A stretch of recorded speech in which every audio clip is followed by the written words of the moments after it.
Dicsértessék a Jézus Krisztus! Égi küldött.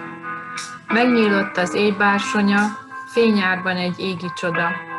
Angyal szállt le a mennyekből, szárnya fehér hópehelyből. Aranyszínű haja lebben, csillagoknál fényesebben.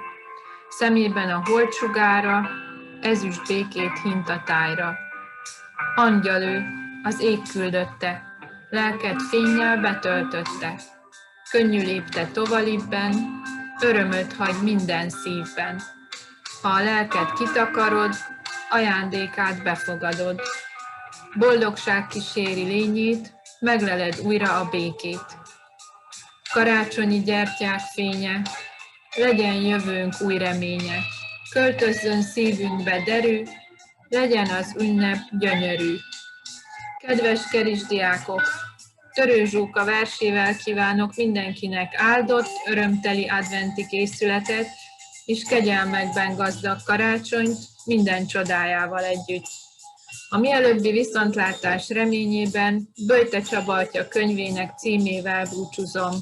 Merj hinni és szeretni.